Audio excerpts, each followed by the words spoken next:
হজ মৌসুমকে সামনে রেখে প্রস্তুতি শুরু করেছে সৌদি আরব। এই লক্ষ্যে সৌদি আরবে প্রবেশের জন্য নতুন বিধি নিষেধ আরোপ করা হয়েছে। ওমরা পালনের জন্য আর কোনো বিদেশি মুসলিম দেশটিতে আপাতত প্রবেশ করতে দেয়া হবে না। হঠাৎ করে কেন এমন নতুন সিদ্ধান্ত নিল সৌদি কর্তৃপক্ষ? বিস্তারিত জানাচ্ছেন জান্নাতুন নাহার জেরি।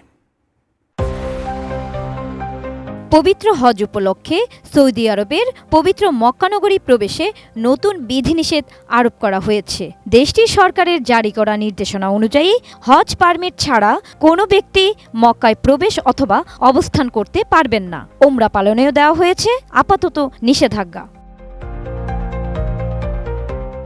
গালফ নিউজের এক প্রতিবেদনে সৌদি স্বরাষ্ট্র মন্ত্রণালয়ের পক্ষ থেকে জানানো হয়েছে যে এই সিদ্ধান্ত মূলত হজের সুষ্ঠু ব্যবস্থাপনা এবং লাখ লাখ মানুষের নিরাপত্তার স্বার্থে নেওয়া হয়েছে। ইসলামিক ক্যালেন্ডারের 1446 হিজরির 25 সাওয়ালের সঙ্গে মিল রেখে আগামী 23 এপ্রিল থেকে সৌদিতে বসবাসরত প্রবাসীদের বৈধ হজ পারমিট ছাড়া পবিত্র মক্কা নগরীতে প্রবেশ নিষিদ্ধ করা হবে।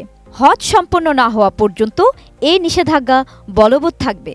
এর ফলে চলতি মৌসুমে ওমরা পালনের সুযোগ আপাতত শেষ হয়ে যাচ্ছে।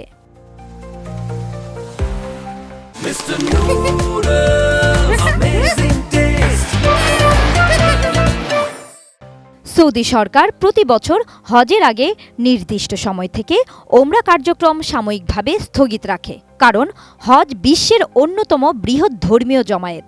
লাখো মানুষের সমাগম হয় মক্কা ও মদিনা নগরীতে। এই বিশাল আয়োজনে শৃঙ্খলা ও নিরাপত্তা নিশ্চিত করতে ওমরা কার্যক্রম বন্ধ রাখা হয়েছে। এবছরও হজ মৌসুম শুরু হচ্ছে 29 এপ্রিল থেকে।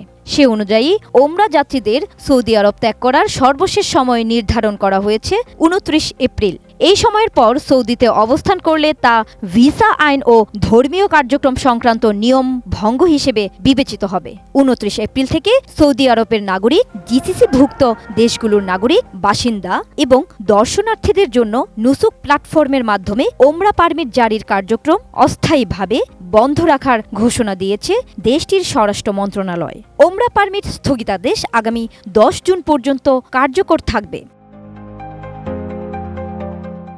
সৌদি স্বরাষ্ট্র মন্ত্রণালয় জানায়, যেসব এজেন্সি বা প্রতিষ্ঠান ওমরা যাত্রীদের নির্ধারিত সময়সীমার মধ্যে নিজ দেশে ফেরত পাঠাতে ব্যর্থ হবে এবং সে অনুযায়ী প্রতিবেদন দাখিল করবে না, তাদের ন্যূনতম 1 লাখ সৌদি রিয়াল জরিমানা করা হবে।